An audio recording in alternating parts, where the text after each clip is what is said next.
What's up, you guys? It's Jason here from RPM, and today we're going to be doing the ultimate muffler test with all of the RPM mufflers for the Polaris Pro R. First is the stock muffler.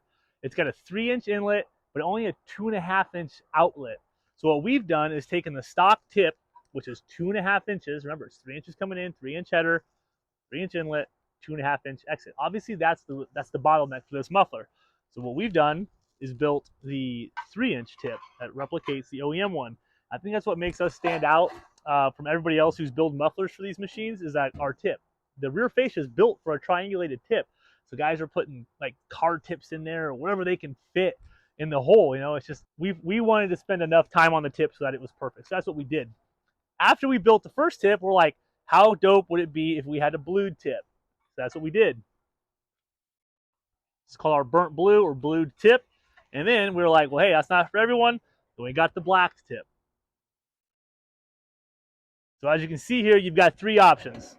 The standard brushed stainless steel tip, blued stainless, or black stainless. Moving on to the mufflers. This is a 23-pound muffler from the factory. This is our RPM sport chambered muffler, or just what we call our chambered muffler, and it is 16 pounds, so pretty drastic weight savings there. And then we also have the electronic valve muffler. So what this does is, this is the inlet. It's 3 inches. It comes in, hits the first chamber, exhaust comes back out, comes through 2 tubes here, down, 2 more tubes into the exit. What we've done with this one is, this is the inlet. There's a valve in here. It opens, bypasses all of the chambers. You have an electronic valve in here just to bypass everything. So on the Pro R, the one thing we say is, guys, open that valve, and on their XP Turbo and the chambered X3, it was just instant header dump. Well, this is in the muffler, so it's not going to be as drastic when you first open the valve. On this naturally aspirated motor, the more you push exhaust in, the more you'll notice the valve in the Pro R. So it's kind of one of those things where the sound increase will increase as exhaust flow comes in. So it's noticeable at idle, but more noticeable at half throttle, even more noticeable with the valve open at full throttle. So that's kind of how the valve version is going to work here. Moving on from this 16-pound muffler, we have this 8-pound sport muffler. This is our sport muffler. It's definitely a little bit noisier. You know you have a muffler on it with these. These ones are near stock. So this is a dang near stock sounding muffler, but still all 3-inch, so very free flowing. The sport mufflers are definitely a little bit louder. They're only 8 pounds. They do have an internal baffle that sits in here inside the muffler. And yeah, they sound great. They use the same tip. All of our mufflers use the same tip. So there's that one. And then our race mufflers. A lot of the race guys, desert racing guys, are going to be using this. This is only a 4-pound muffler. Same thing. It uses our tip. It's a 4-inch muffler body on that. It's obviously, this is our loudest muffler. So if you're looking for loud, this is the one for you. That's all of our mufflers. We obviously have our quiet cores. These are standard with our chambered mufflers, and an option for the race muffler and the sport muffler. On these 2 mufflers, you got to remember that the less muffler you have, the less effective this is. So this will work on this muffler. It's just not as effective because it doesn't have enough, there's nowhere to back the sound up. I mean, you only have a 4-inch muffler to back sound up into. So we always tell guys, if you're buying this, they are loud, they are for racing, but that's what some guys want. We'll build it for you. It's a lot more effective on this, and like I said, this comes standard on these 2 mufflers. We do offer the ball-end gasket. So this is our gaskets.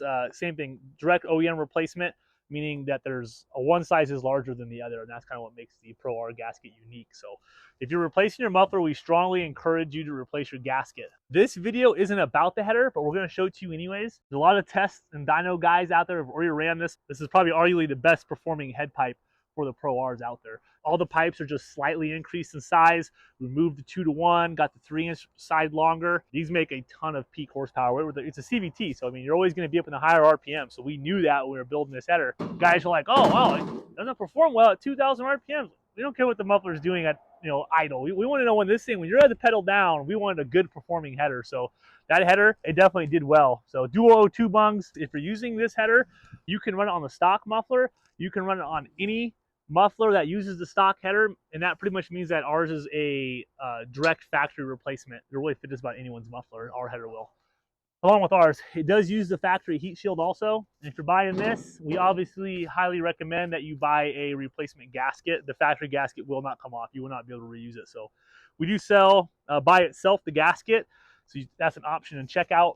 when you're buying the Pro R big core header. So that's kind of the rundown of our mufflers, guys. We're going to do just readings on all of these mufflers, actually, and they will all be used on our header. It's the only header we use. We have no interest in running the stock head pipe. All of our tests will be done on that head pipe, and it really is not going to affect the sound any. So we'll be running our decibel meter at idle, and we'll probably do like a drive-by using the decibel meter. There's a million different ways guys can take decibel readings, but we're going to be taking it from the back passenger side corner at the ground. So you take it from the back at an angle. We'll do the stock one so we have a reference, and then yeah, from there we'll do a decibel reading on each of these mufflers. Then you guys can kind of determine which one best fits you. It's really hard to get good sound quality. You know, record with an iPhone and it sounds different. Record with an Android and it sounds different. Record with a GoPro, it sounds different.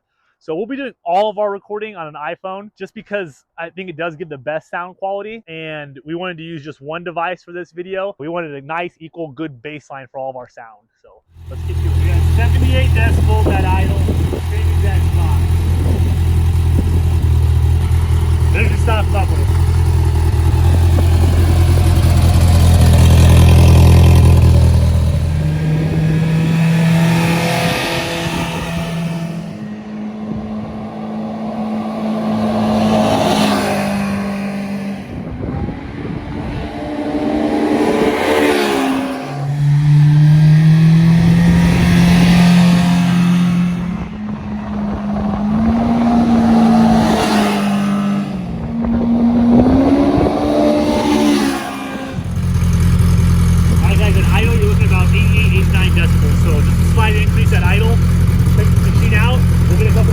So you can hear opening and closing.